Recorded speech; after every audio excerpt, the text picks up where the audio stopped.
Joshua Muravchik is a distinguished fellow at the World Affairs Institute, a writer and specialist on U.S. foreign policy, and his new book is called Heaven on Earth: The Rise, Fall, and Afterlife of Socialism. It is out now, and it is a really, really interesting look at a subject that's very important. Are you there?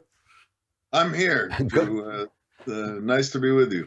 Thank you so much for coming on. You have a remarkably interesting take on socialism, in the sense that there is one sense in which you regard it as a tremendous success. A tremendous success. Well, well, you say you're interpreting me. Well, you say that it has spread further and faster. It was successful in attracting people. It was Right. the most popular idea ever. The most popular. Ice cream is the most popular idea ever. but the most popular idea ever about political things, but even generally about how life ought to be lived, how society ought to be organized.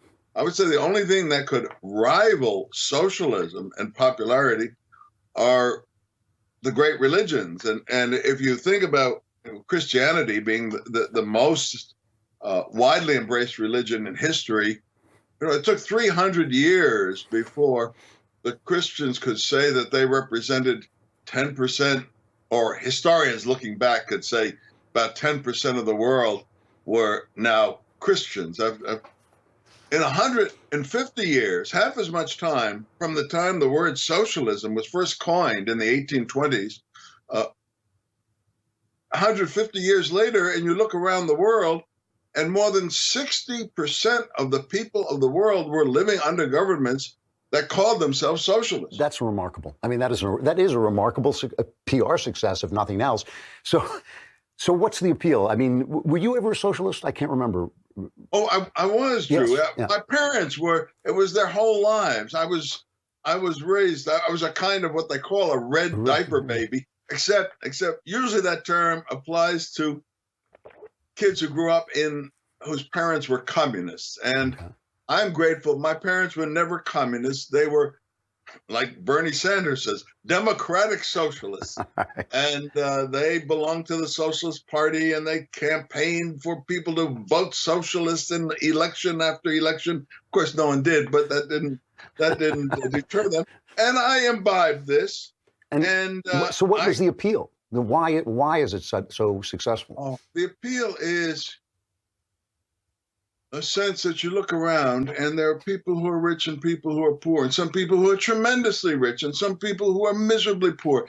And you say, why should this be? These are human beings. Why should there be this disparity? And if only we would have everybody share all the wealth and all the property, and get rid of private ownership and have everything communal owned. And then you'd get rid of this miserable poverty. You'd get rid of this unnecessary excessive wealth. And beyond that, it would change human life, because people would no longer be competing with each other over material things. And so people could become closer together to each other and live. We'd have a more harmonious world than we've ever known before. So now that is socialism success, is that it appeals to that idea. Am I wrong in thinking this has failed everywhere? Is there anywhere that socialism has succeeded? Well, it's failed everywhere, often catastrophically. That is, there are different kinds of socialism. Okay. But communism was probably the most important kind, and that killed 100 million people. And National Socialism was another kind, and that killed scores of millions of people. But there were also milder kinds that didn't kill anybody, but also didn't achieve their goals. To answer your question, though, there was one place in the world where socialism actually didn't fail and came to life, and that was in Israel on the kibbutz. And they were pure socialist communities. Of course, it wasn't a whole country. It was just it was about 200 of these communes, that were mostly formed before Israel became a country by the early Zionists, and they were purely socialist, and they succeeded in that they did develop the land and they did provide military protection. They were often in vulnerable areas. They were real pillars of the state of Israel coming into being. But here is the really interesting end to that story. It was like a laboratory experiment in socialism. They were able to pull it off. But as soon, like starting in the late 1970s and into the 80s, when Israel was on its feet, when it had gotten by those two big wars in 67 and 73, and it was here to stay, the members of these kibbutzim, as they're called, voted to abolish socialism and to transform their communities into beautiful little private, suburban, private economy-based communities. And I went in. Yeah. I went. If I may continue for a moment, I went and interviewed a lot of the veterans of these kibbutzim, and I said, "Well, when was it that you started to feel that this kind of life, where everybody shares everything, was uncomfortable, and therefore you wanted to change it?" And the answer surprised me.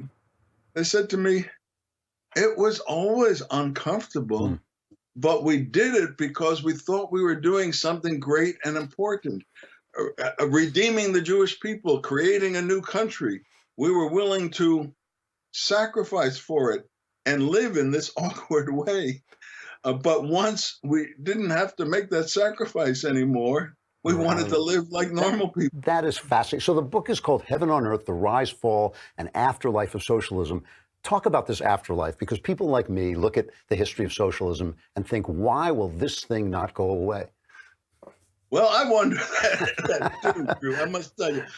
This is, to be clear, this is a second version of an earlier book that was written around the turn of this century, which was a kind of retrospective. It was really an epitaph for socialism. And it was just called The Rise and Fall because I thought it was over. Yeah. It seemed to be over. Communism, Gorbachev had repealed it in the Soviet Union. The Chinese communists were clinging to power, but they were presiding over a capitalist economy. They had given up socialism. The more moderate and more humane social democrats of Europe had turned to free market policies, albeit with a strong welfare state. But the Labour Party in Britain back then campaigned on the slogan, "Labor is the party of business," which made me laugh. I'm glad it makes you laugh. And also in the third world, where after those countries became independent in the 50s and 60s, they had all gone for African socialism, right, Arab socialism, whatever the heck that meant. But that was the mantra. They had all looked at South Korea and Taiwan and Hong Kong and said, wait, we're going nowhere, and now we know why. And they had all given up socialism and tried market-based solutions to developing their countries.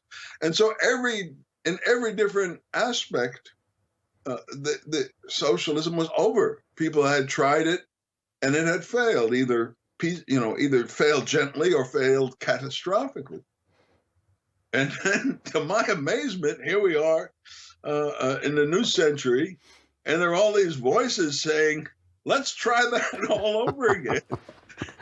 And I mean, I do think I understand the underlying allure of the let's all be brothers, let's share, because I felt it myself as a young man, and it governed my parents' lives.